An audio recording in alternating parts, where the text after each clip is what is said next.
Hello,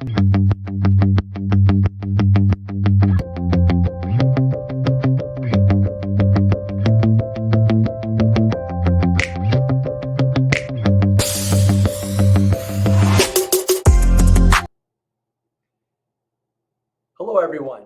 My name is Andy Mellon. I'm the Executive Director of the Central Indiana Educational Service Center and happy to host our Keeping On Learning Counselor Connect live stream event on the importance of college and career advising. I have a couple of great presenters that will join us today. Just want to give you a quick background. With our Counselor Connect group, we have a post-secondary options tactic team. We have about 24 student service professionals, teachers, administrators from across the state of Indiana that are connected to that to give input and feedback on different programming options. The whole goal is to meet the needs of our people in the field. And last spring, we did a survey on what are the priority needs based upon college and career readiness. And career counseling was one of the top areas of need. So that's what our focus is today, to provide some background, ideas, and information as to what's happening around the state, not only in the regular K-12 space, but also from a career center perspective. So we are lucky today to have Deidre Andraco, who is a career pathway specialist at Area 31, and we'll turn it over to her for her presentation. Thanks, Dr. Mellon. So we'll go ahead and get started. So I'm Deidre Andraco. My official title is Career Pathway Specialist. In the CTE world, we like to give ourselves fancy titles to meet our dashboard needs, since most of us are Perkins funded. But really, Career Pathway Specialist just translates to licensed school counselor. And I'm lucky enough to have at least another counselor on board with me here at Area 31. And then we also have a third career pathway specialist who is not a licensed school counselor, but his major role is to work with work-based learning. So we kind of divide and conquer. We all kind of have our own little areas of specialty, even though we all fall under the same job title. But we'll go ahead and jump in. I kind of chuckled a little bit when I pulled up when I started here at Area 31 9-10 years ago. These were my job responsibilities as they were listed. And now I kind of chuckle because we do much more than that, as the CTE world and career tech ed is just expanding and ever changing. That's the thing that we can remain constant about, is that there will always be change in career and tech ed. So as I was looking over these job description, yes, absolutely. My counterpart and I are here to provide not only career counseling, but that social emotional needs, should they exist. We organize and implement opportunities to create and maintain student interest. Absolutely. One of the biggest things that I spend a lot of time doing, and I will go over here in a little bit later, is really collaborating and working with our sending schools. Here at Area 31, we serve 11 different districts. And so really it's reaching out to those districts, figuring out what they need, what kind of support we can be here at the Career Center, and trying to fulfill those resources for them. Obviously, we're going to be here to help support our own staff, and we create opportunities for our students to be recognized. I'm a big advocate that career and tech ed is the best kept secret, but my personal belief is that it shouldn't be. So we want to make sure that our students are celebrated and recognized for all the good work that they do here and at their home high schools. So we also then provide career pathway opportunities in Area 31. And a big portion of that goes into that next role, where we do the development of the post-secondary career pathway plan. Whether that's meeting with students one-on-one to go over their next step, whether it's college, career, or military. It may be sitting with a student, exploring a website, connecting them with the core transfer library, and looking to see if there's any high school courses that they may have taken that might translate into getting those good dual credits over to cut some time off in college. It may be connecting them with a recruiter for those that are wanting to go that military route, and discussing how their dual credits can actually help them, especially if they're seeking that officer track. And then The last piece is our industry partnerships. And I'll spend probably a good chunk of today talking about how we work so closely with our community and industry partners to help guide these students. So I would be remiss to say if I didn't talk about our early college career center. So we have 4 programs here at Area 31 that are designed starting their freshman year. Students start taking assigned courses that will hopefully earn towards an associate's degree. That early college career center, my counterpart has a very nice knack for making sure pieces fit into a puzzle, very organized, does continuous follow-up with those students to make sure that they are on track and receiving all the resources and supports, from tutoring to extra guidance, just to make sure that they are on track for earning that associate's degree as well as their high school diploma. Those transferable skills, employability, there is no student that should leave our building without having transferable or employability skills. Everything that we do here is part of a larger picture. We want them to go out into college, career, military, and not start at the ground level with understanding that I need to be on time, I need to be organized, I need to have some understanding of detail orientation. So we very much stress the transferable skills here at Area 31. So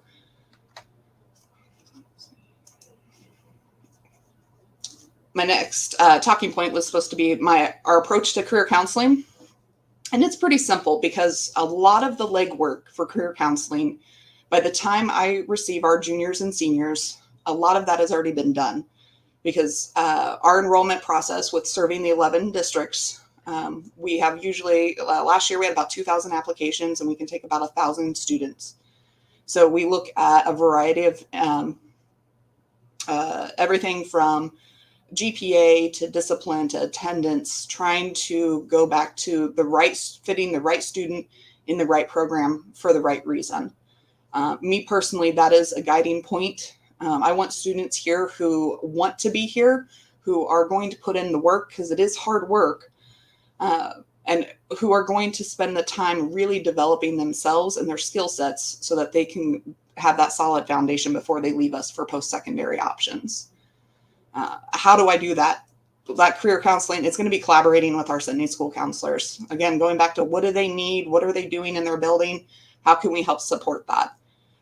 If there's a student that may have missed doing an interest inventory, we are absolutely happy to provide that. Try to, maybe they got into a program where they had a misaligned expectation. It's circling back to, can we find things that you can learn in this program that can add to a tool belt? Are there items that are relevant to a potential occupation that might be relevant for you? And kind of just dialing that back. The good, the bad, and the ugly of our industries. And this is an area that it is always going to be changing, ever growing. And I put collaborating with our Sunday school counselors again, because it is equally as important that they not only know about what we offer here at the Career Center and what CTE courses that can be offered, but what are we truly getting once you step out of our building with these skills? How are you employable? What are colleges are applicable at this point?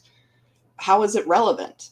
And we want to look and make sure that our counseling, our Sunday school counselors are all on the same page with understanding that the relevant occupations exist here. So just because they walk into precision machining doesn't mean that they're going to go be a machinist for the rest of their life and that's their only option. I have students in there where their main goal is to learn how to operate the mill, the lathe, the CNC, just because they want to be a mechanical engineer. And I can tell you from my past experience, there's not a ton of mechanical engineers out there who don't know how to operate a mill, a lathe, a CNC. So it really is about building that expectation for what jobs are tied to our Career Center programs within our school counseling districts. So knowing what the realistic employability of the job market in Indiana, could these students leave us and get a job immediately, or do they need continued education?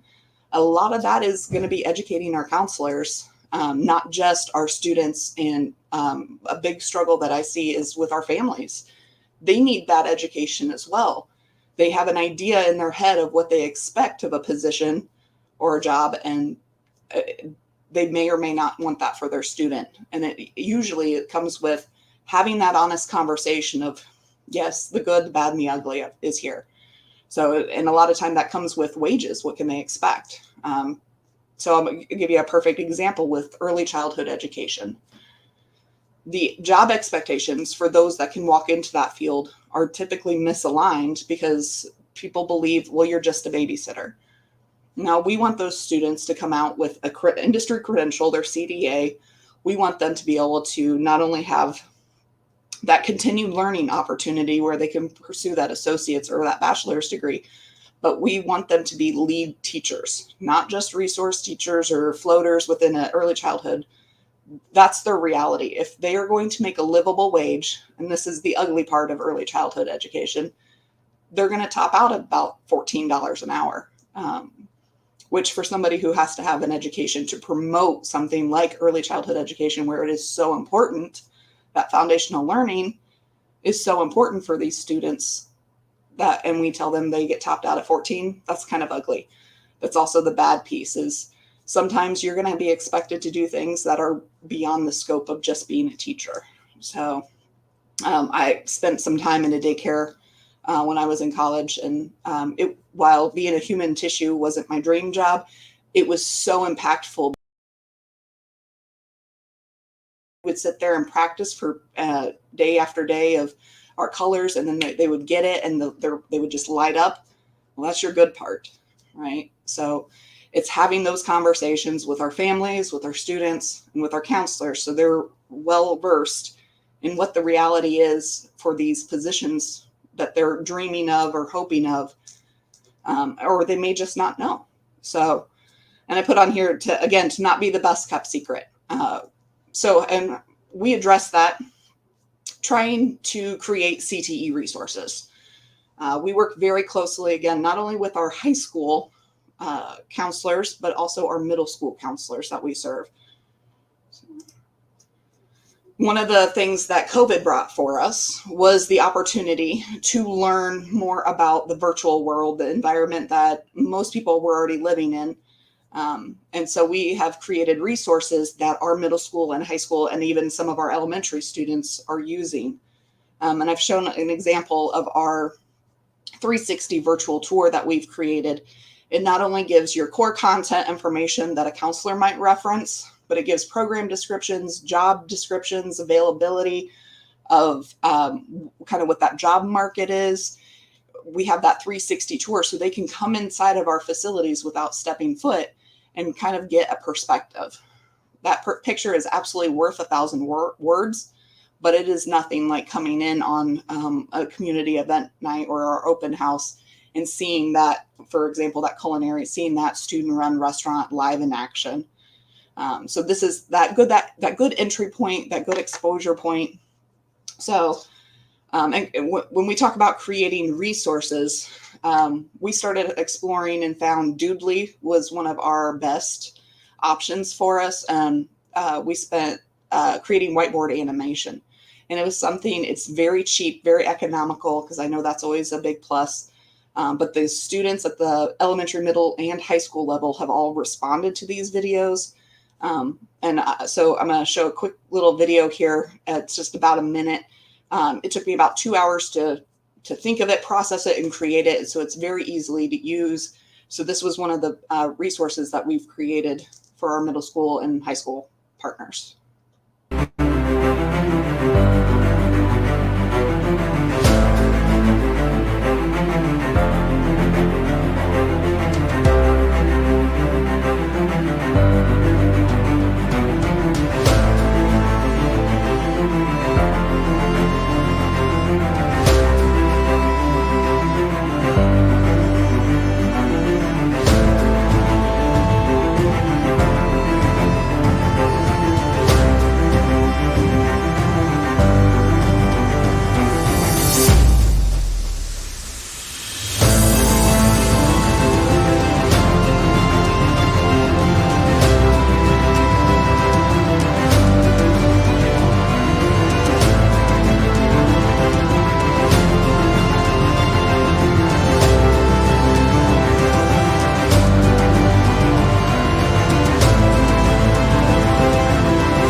So that took me about 2 hours. It is obviously it's a little bit of a promotional piece for us, but again, it's starting with that outreach and starting those conversations about what career is right for your student, figuring out the things that they like, they enjoy, what they value, what they interest, and trying to make that good choice for them and with them.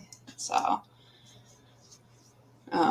So I have a counterpart here where his major role is to create work-based learning opportunities, especially as how the state has moved to the next level program of study. So NLPS, work-based learning, or that capstone course. This is pivotal. This is where students have to learn on-the-job training. There are opportunities here at our Career Center, and I'm sure within other school districts they exist as well, where work-based learning can happen inside the classroom.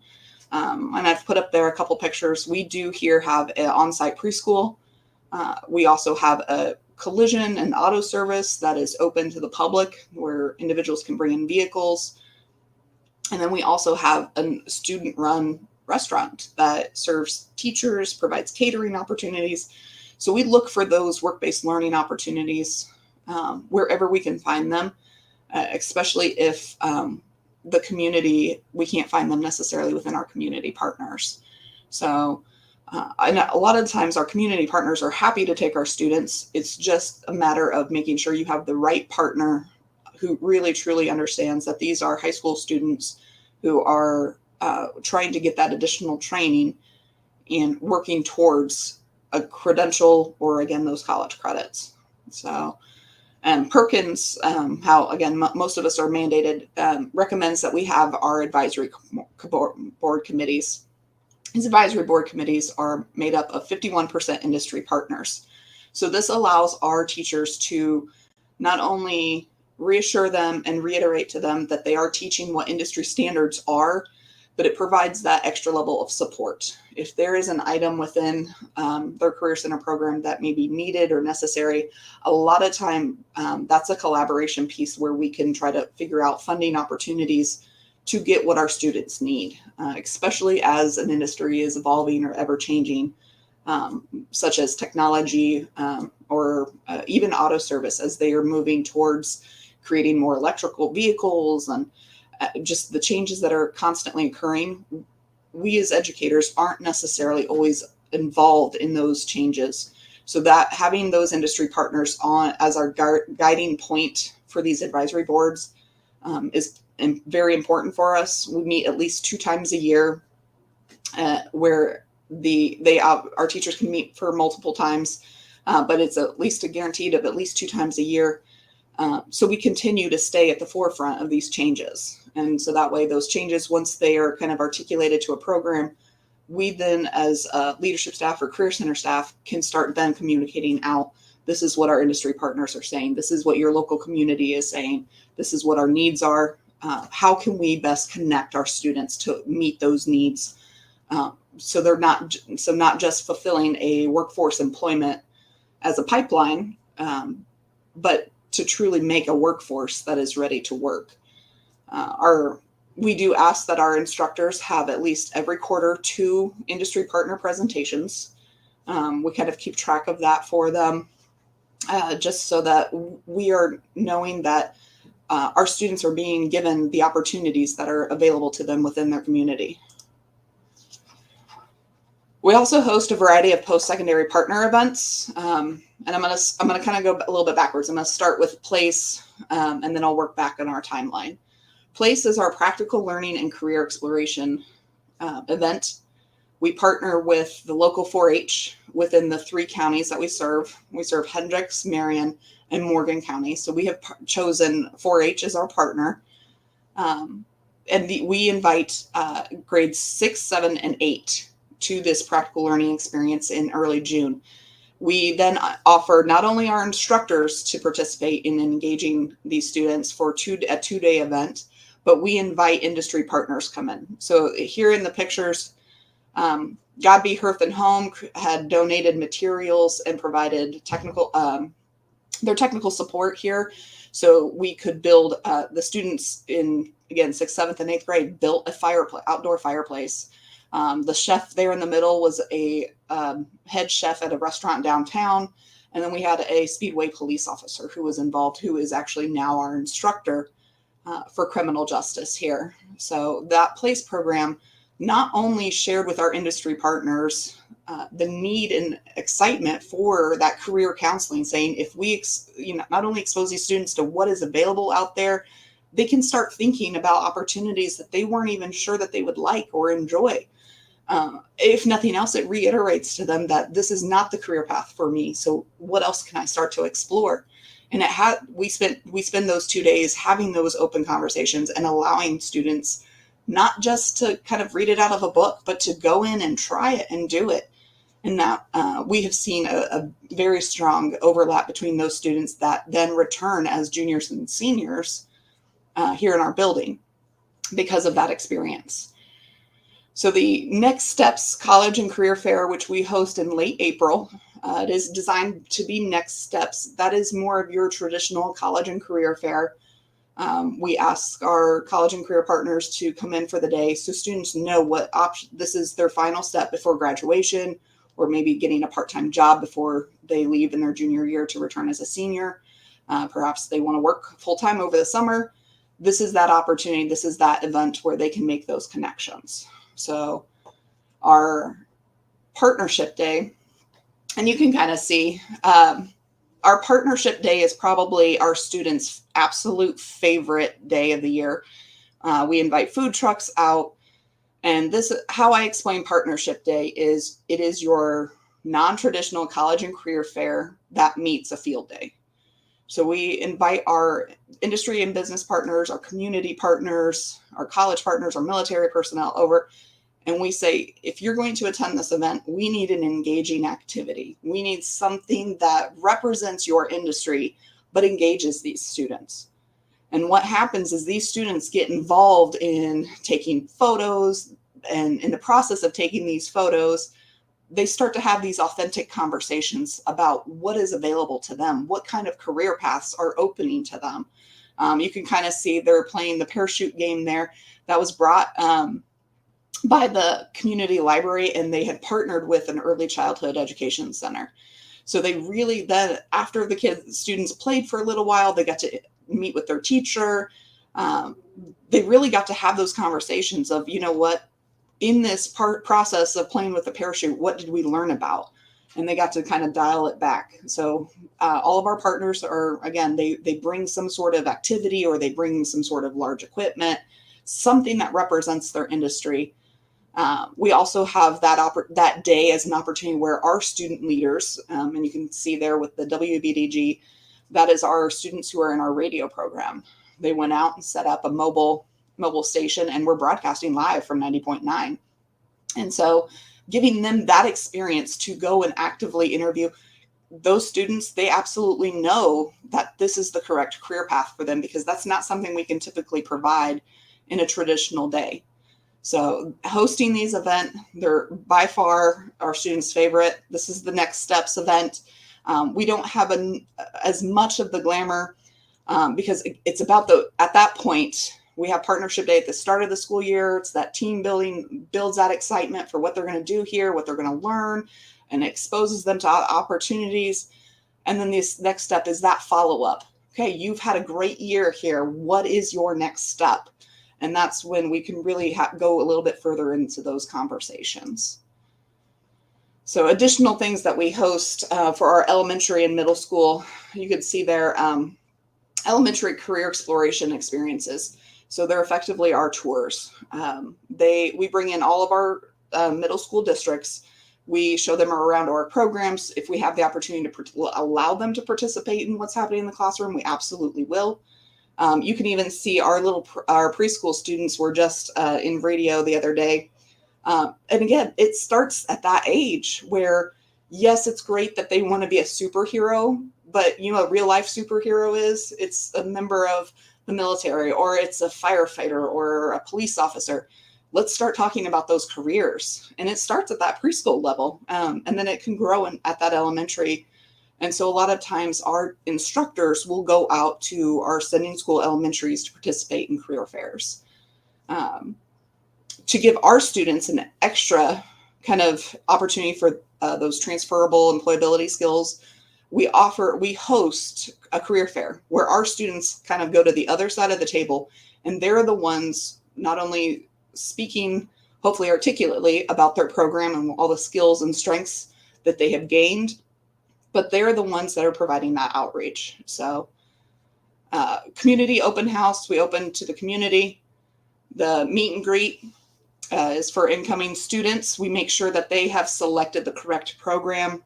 That correct program is something that we really want to keep going, making sure that they chose the right form of advanced manufacturing, and not something that they have a misillusion about or were instructed incorrectly about. We also encourage our students to do our CTSO participation, so our student organizations. Participation in those are supplemental ways that our instructors and our advisors can bring in that career counseling piece. They can bring in, hey, this is just more opportunity to take what you're learning in these programs and expand it out. The last thing that I'm going to touch base with on is how are we really working as the state has changed and moving towards this next level pathways of study. Again, it's that collaboration with our sending schools. So I'm providing you two very important links here. These links, so the first one is going to talk about, it's going to have a program of study for you. It's going to have a full document where you can preview kind of the rules, the regulations. They will outline which programs and courses, talk about the courses and principles, the courses in Concentrator A, Concentrator B, as well as there's a very helpful, very handy FAQ section of that website as well. And then we'll go here to this. The one thing that the state has really done that has helped us is this right here, this search app. So this search app is where if you have a student's last name and their STN, then you can absolutely check and see if they're on track for meeting an LPS's standards. So if you had that last name and that STN, you'd be able to put it in, show that the blue was completed. Anything highlighted in blue would show that that was a course that the student completed. Anything highlighted in green would show a course that the student is currently taking. And then anything else listed in red or black would just indicate that it was not part of the NLPS's program. And you can see there's a list of options there as part of this search app that you can utilize, whether it's looking at the pathways, searching for course numbers.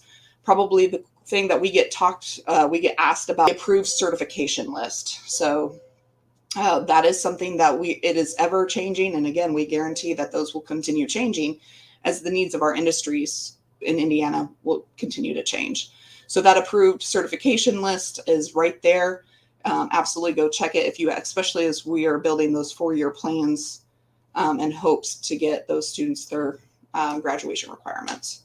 So, and I'm just going to end with our celebrating our successes and continuing the conversation.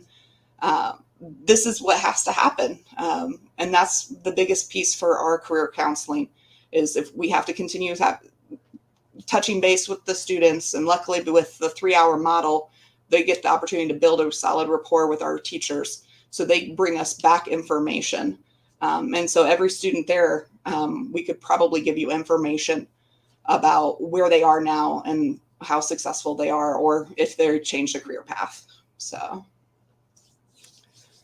Deidre, outstanding work. What a lot of great things happening at Area 31. We really appreciate you sharing, appreciate your leadership. And people know if they have any more questions that they certainly can reach out directly to you at Area 31. So thank you. Certainly. Let's transition now to Laura Butkerite, who is the Director of College and Career Readiness, School Counseling, and Family Engagement, which is definitely a mouthful, at MSD Warren Township. And Laura also happens to be a member of our post-secondary options tactic team. So Laura, thank you for presenting. Well, thank you very much. Good morning. I'm thrilled to be here. As Dr. Mellon said, I work in Warren Township. I've been in the township now for 22 years, 18 years as a school counselor, and the last several years as a district administrator. And just so excited to be here. Great to hear about the things that they're doing at Area 31.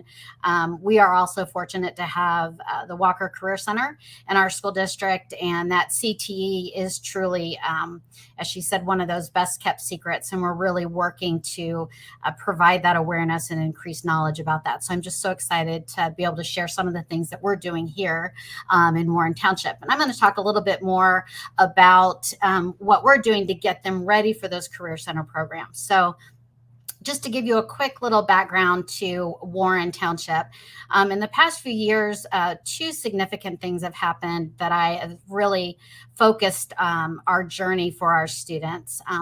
One, we've created our, as some schools are referring to as Portrait of a Graduate, very similar to the DOE's Graduates Prepared to Succeed. But we developed our vision of what we want all students that graduate from MSD Warren to possess in terms of skills and dispositions when they graduate from high school, regardless of their post-secondary plans. And so those include critical thinking, communication, resilience, citizenship, that content knowledge that we know is so key, as well as collaboration. So along with that vision, our school has a strategic plan, and you can see the areas that they've identified as their primary focus and investments in meeting the needs of the whole child, in the relationships with families and the community, and the people, and our staff and our employees that serve our students in Indianapolis and Warren Township, our efficiencies in terms of providing the best learning environments and buildings and maintenance and campuses for our students, and then investing in the future of our graduates. So this backdrop really drives our opportunities to provide college and career readiness for our students.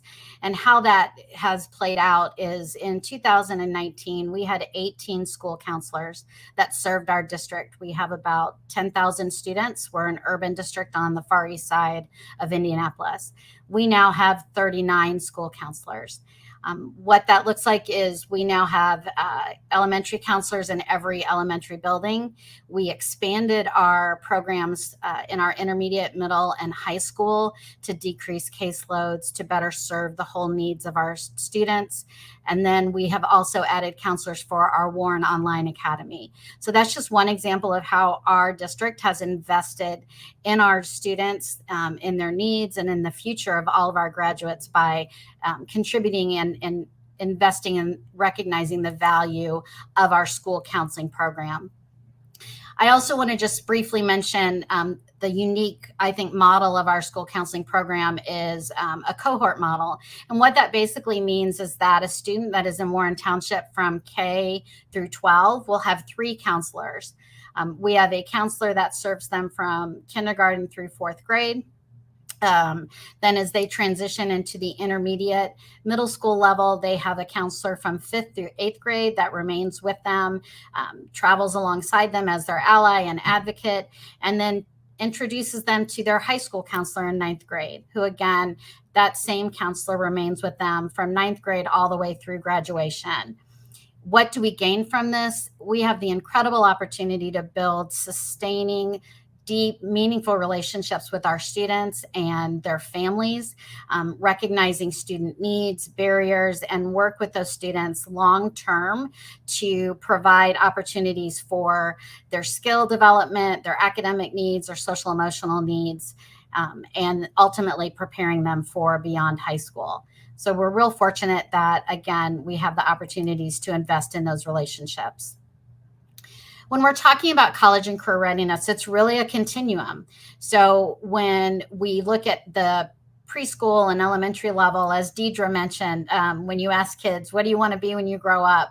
You get those everyday things, the policeman, the teacher, a fireman, and like she said, couple superheroes thrown in there, some princesses, professional athletes. But at the elementary level, we really want to expand their awareness. We want them to be aware of all the different careers that are out there. As they enter intermediate and middle school, we begin that period of exploration, not just of careers, but they're exploring and learning about themselves in terms of their interests. What do they like to do? What are they good at? What kind of a learner are they? And then taking and helping them identify careers that match those interests and skills that they have. As they transition into high school, now we're truly preparing them. We're preparing them for what's going to be beyond high school. We know that college is not the answer for everyone. We know that students have all sorts of post-secondary options, and we want them to be prepared for those, regardless if that is enlisting in the military, if that's enrolling in a post-secondary education opportunity, or if they're going directly into employment. We need them to be prepared to be successful in whatever avenue that they choose. And then, as Deidre mentioned, that work-based learning, this platform and this area just is going to continue to explode, and the opportunities that we want to provide for students to get in those real world life experiences, to see what those professionals are doing on a day-to-day basis, so they can make the absolute best choice as they journey to graduation from elementary, middle, and high school. So as we talk a little bit about what we're doing with our elementary students, just a continuum of some things. Warren does many of the things that all school districts do throughout the state. You know, we have College Go Week next week, where we highlight colleges. And again, not just colleges and careers, but, you know, not all your traditional four-year colleges, but also community colleges or continuing education or certification programs, and just looking at what education is required beyond high school. We really try to increase our promotion of our historically Black colleges and universities, our Hispanic serving institutions, again, getting those institutions and places in front of those young people so that they start to recognize them. Most districts utilize a college and career learning platform. We are moving to Zello starting in January, and excited about the opportunities that platform will provide K-12 for our counselors to be in the classrooms doing that career awareness development, as well as moving into the exploration and preparation. We partner with Junior Achievement and take advantage of their incredible resources they have for career exploration and financial literacy, K-12, but especially at the elementary level. We utilize those curriculums and lessons to go into the classrooms, as our counselors do on a monthly basis, to talk about different opportunities. And then two things that I want to highlight that I feel are successful ways we connect our elementary kids to future careers is a Jog to Your Future event. JOG is our acronym for Journey of a Graduate, and then also our field trip to our career center. So this is one of my favorite slides. These faces are precious. One of our elementary counselors last week, with a $1,000 grant, created what many described as a mini children's museum experience, or a mini BizTown. So basically, she utilized her fourth graders to facilitate different career stations for our first graders.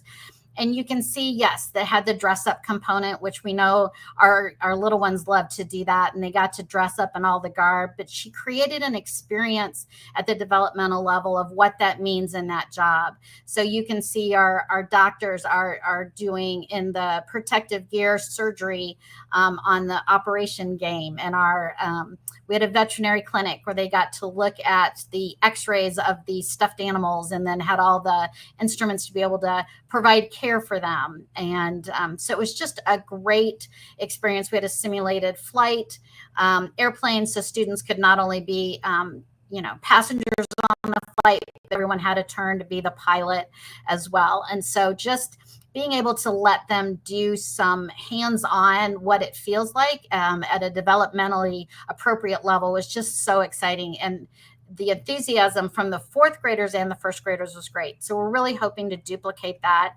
experience at all of our schools. And again, she did that with a $1,000 grant, teachers' treasures, and some donations, and it was amazing. Similar to Area 31, we love to bring those students into the building and see that firsthand.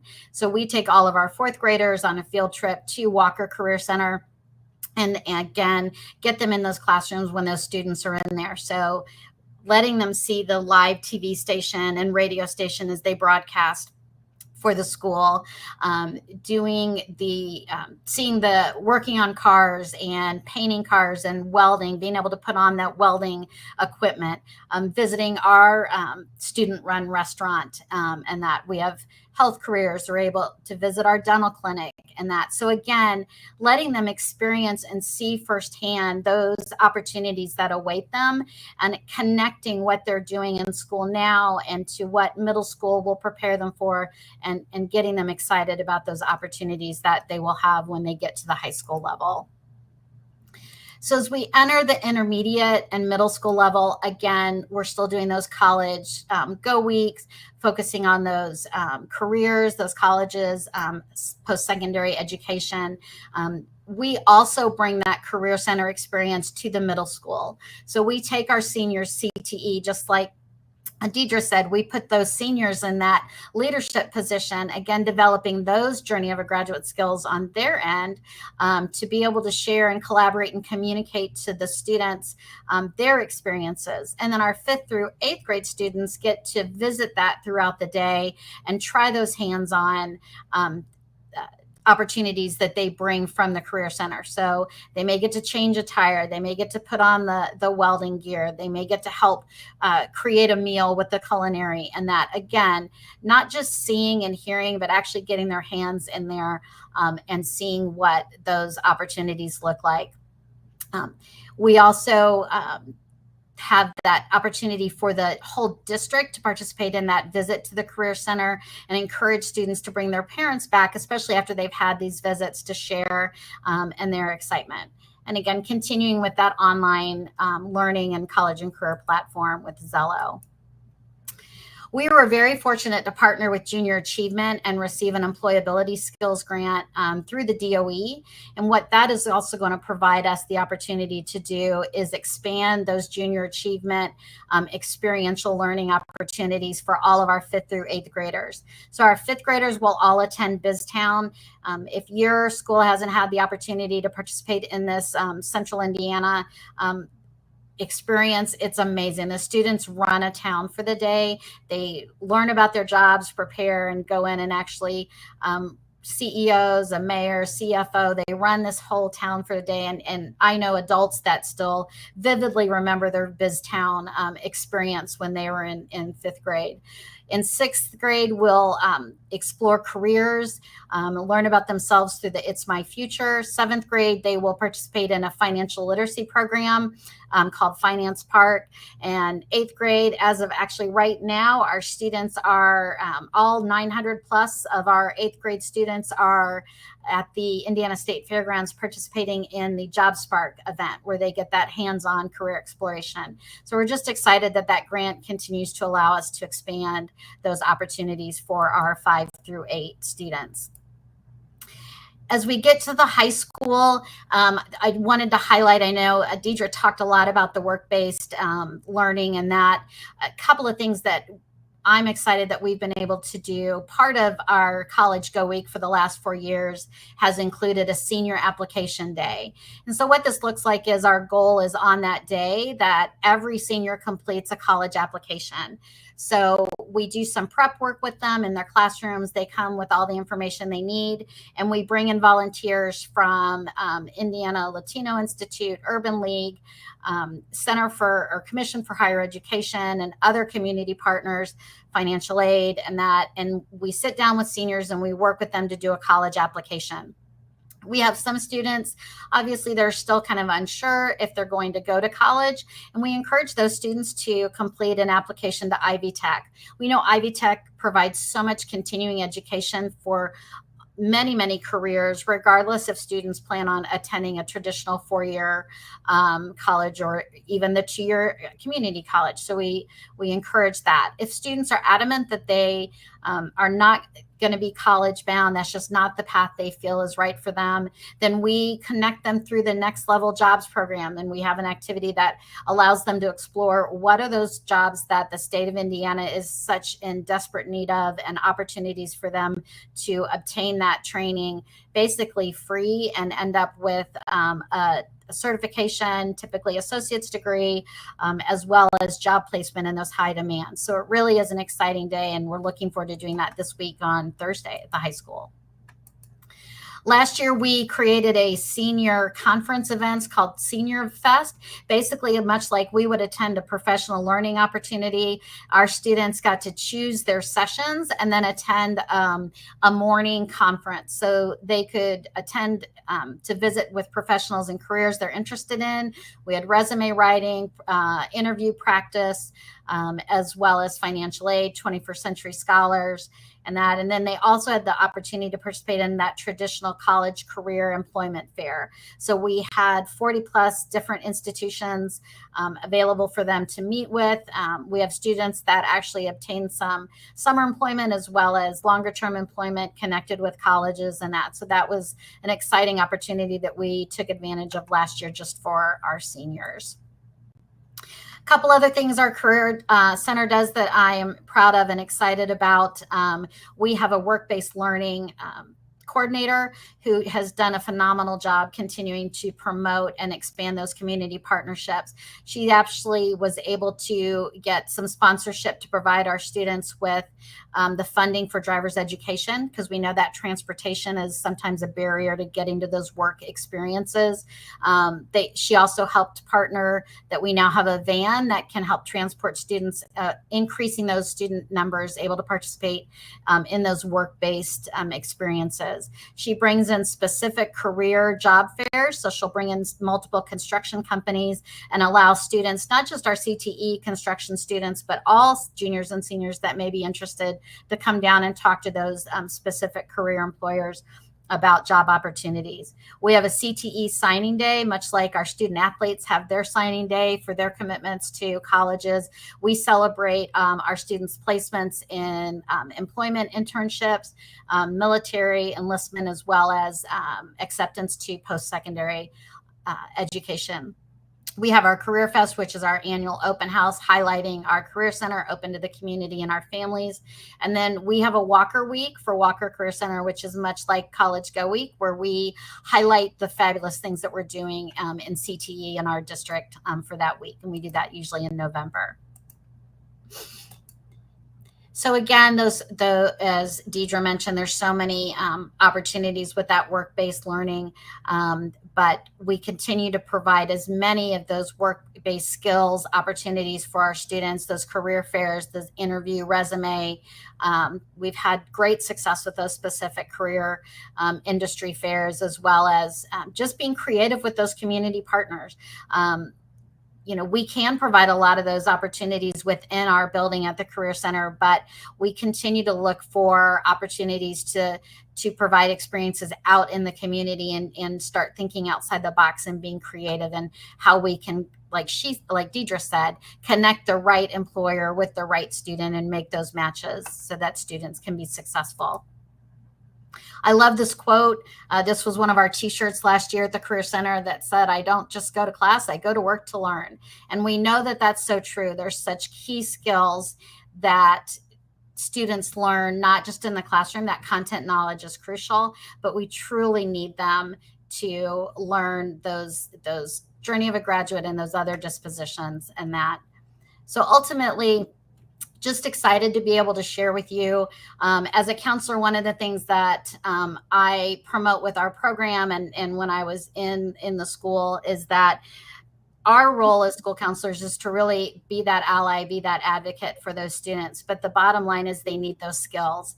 We have got to make sure they have the skills that will prepare them, regardless whether they're going to enlist, they're going to enroll, or they're going to be employed.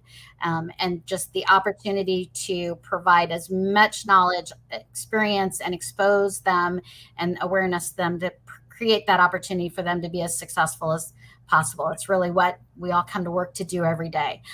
So I just appreciate the opportunity to share and hope you all enjoy a wonderful rest of your school year. And thank you, Dr. Mellon, for the opportunity to brag a little bit about Warren. Well, thank you, Laura. Just outstanding, comprehensive work, that continuum from elementary all the way through high school, and really with that career post-secondary focus for all of your students. Just tremendous work happening in MSD Warren Township, and thank you, Laura, for sharing. Thank you. Well, let's transition here with the few minutes we have left. I wanted to just maybe talk a little bit about, from my background perspective, I've been lucky in my 40-year career to hold many different positions, which you can see here on this slide.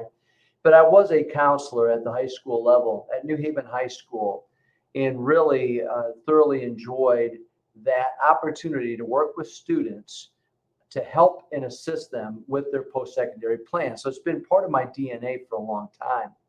I really believe that we must help each student find their best fit post-secondary option. As has been mentioned by our previous speakers, it's if college, four-year college is the right fit, then that's what we want to prepare our students to have the skills and passions to go that route. But it might be a two-year community college, it might be the military directly into the workforce, or how about apprenticeship? So how do we help each student find their best fit? It's important that we just don't help them graduate from high school. We must prepare our students to be successful in whatever future choice they make. So in the past, counselors, when I was a counselor many years ago, it was my job at the high school level to make sure students had a full schedule, they were graduating, and they hopefully were applying to college and getting scholarships. Now this role of a counselor is not just that, and not just always meaning the social emotional needs of our students, but how do we take and make more time for our counselors to work with students more individually to help them make that best post-secondary choice. So I think there's a transformational counseling approach that takes an administrative commitment that is essential to make sure that happens. There has to be a counselor change in practice. It's a mindset shift that as a counselor, we're going to do things differently, because my ultimate responsibility is to make sure each and every one of the students in my caseload will end up choosing their best fit post-secondary option. But we have to make sure counselors are aware of what those options are, and we also must make sure parents are aware as well as our students. So on that administrative commitment side, counselors must have more time to work with students, and they must have at least 2 individualized meetings per year. Any quasi-administrative duties need to be transitioned to other staff. So when I was a superintendent in Greater Clark County Schools, this is what we did. We had to make sure that we provided more time for our counselors to work directly with students, to have those individualized meetings. It required taking those administrative types of duties off of their plate. And that was a big transition in our school system, but one that was well worthwhile. So this mindset shift, that it was not just about academic and well-being of students. Those are important. As a counselor, those are critically important. But also we need to make sure that that career counseling component is built in. And to do that, there had to be an awareness of post-secondary options through community-based tours and participation on community-based advisories. So what we did, if I may, is the community tours, we focused on loading teachers, counselors, and administrators onto buses and taking them out to different community-based partners. It could be a large industry, it could be a nonprofit, it could be a higher ed institution. Our counselors needed to know specifically by firsthand knowledge what was out there so that they could better advise their students. We had in Greater Clark what was called the Academies of Greater Clark.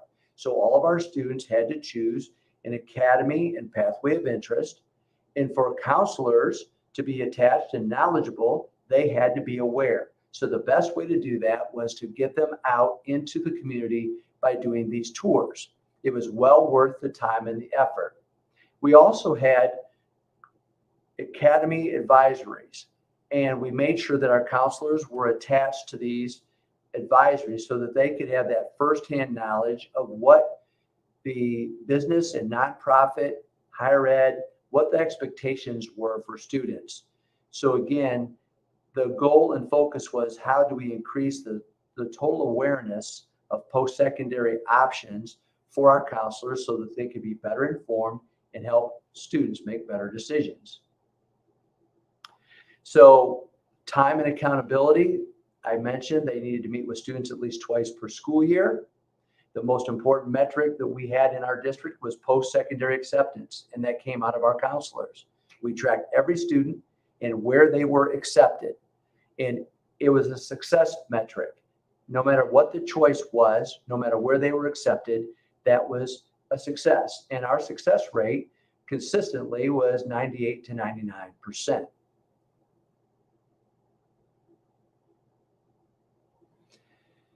Parent awareness is vital. So we must make the time and make the effort to really be thinking strategically about how do we keep parents engaged and aware in their child's post-secondary fit.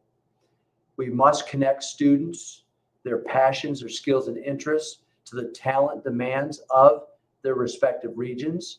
And it required individualized communication between counselors and parents, right beginning with 9th grade orientation. This was a consistent level of communication that was going out between counselors and parents to make sure that they were fully invested in these post-secondary options and choices. So we're at the end of our time frame today. There is so much more that we could talk about, but I hope today gave you a good idea of some things that are happening on a career center perspective, that K through 12 environment. They really all blend together so we can help kids make the best choices possible. There's some contact information. We hope you've enjoyed today's program, and we look forward to continue to bring these kinds of helpful resources to you moving down the road. Thank you.